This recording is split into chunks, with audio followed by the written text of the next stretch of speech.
Une preuve évidente de la messianité de Jésus est qu'il était prophète, comme Moïse. Tous deux étaient des prophètes que l'Éternel connaissait face à face. Deutéronome 34, 10, Jean 8, 38. Mais Jésus est un prophète encore plus grand que Moïse. Moïse a délivré Israël de l'esclavage, tandis que Jésus nous libère des liens de la mort et du péché. Contrairement à Moïse, Jésus n'est pas seulement le représentant de Dieu. Il est Dieu. Jean 10, 30. Jésus ne nous conduit pas seulement vers la terre promise, il nous ouvre la voie vers le ciel pour l'éternité. Jean 14, 1, 3. Pour ces raisons, et bien d'autres encore, Jésus est un plus grand prophète que Moïse.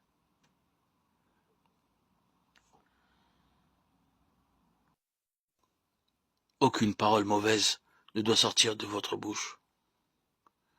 Dites seulement des paroles utiles, qui aident les autres selon leurs besoins, et qui font du bien à ceux qui vous entendent.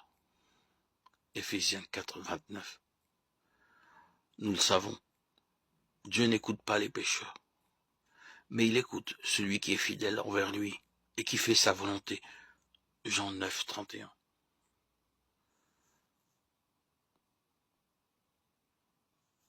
Ce sont des gens que l'orgueil rend aveugles. Ce sont des ignorants, des malades qui discutent et se battent sur des mots. Cela provoque des jalousies, des disputes, des insultes, des soupçons méchants. Timothée 6, 4.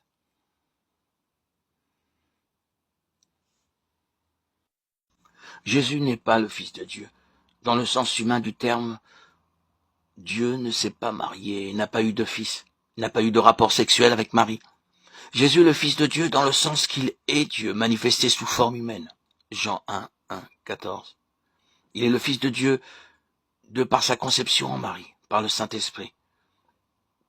Luc 1, 35 déclare « Le Saint-Esprit viendra sur toi et la puissance du Très-Haut te couvrira de son ombre.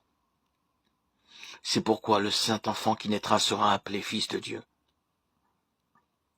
Au cours de son procès devant les autorités juives, le grand prêtre a demandé à Jésus « Je t'adjure, par le Dieu vivant, de nous dire si tu es le Messie, le Fils de Dieu. » Matthieu 26, 63. Jésus répondit « Tu le dis.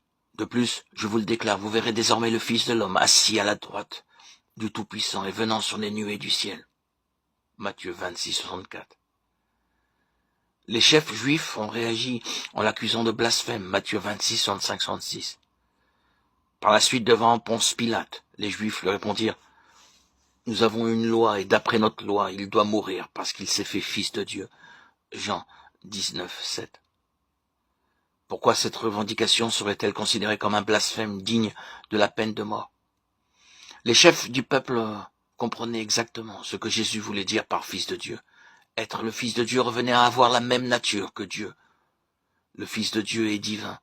Affirmer être de la même nature que Dieu, être Dieu était blasphématoire aux yeux des autorités juives, qui ont donc demandé sa mort conformément à ce qui est écrit dans le Lévitique 24, 15.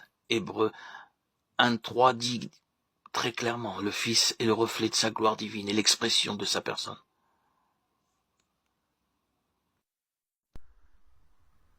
Trouve le calme dans ma présence, même si d'innombrables choses réclament ton attention. Rien n'est plus important que de passer du temps avec moi. Lorsque tu attends simplement dans ma présence, j'accomplis mon œuvre parfaite en toi. Je te transforme par le renouvellement de l'intelligence. Si tu te prives de ce temps avec moi, tu plonges tête baissée dans les mauvaises priorités et tu passeras à côté des richesses que j'avais prévues pour toi aujourd'hui. Ne me recherche pas d'abord pour ce que j'ai à t'offrir. Souviens-toi que moi, celui qui te donne tout, je suis infiniment plus grand que tous les dons que je peux te communiquer. Même si je prends plaisir à bénir mes enfants, je suis profondément attristé lorsque mes bénédictions deviennent des idoles dans leur cœur. Tout et n'importe quoi peut devenir une idole à partir du moment où cela te distrait de ton premier amour.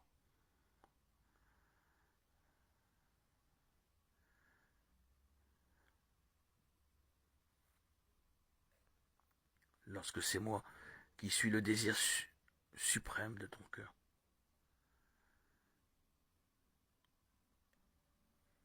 Tu es alors protégé du piège de l'idolâtrie, car quand tu t'assis dans ma présence, tu jouis du plus grand don qui soit, Christ en toi, l'espérance de la gloire.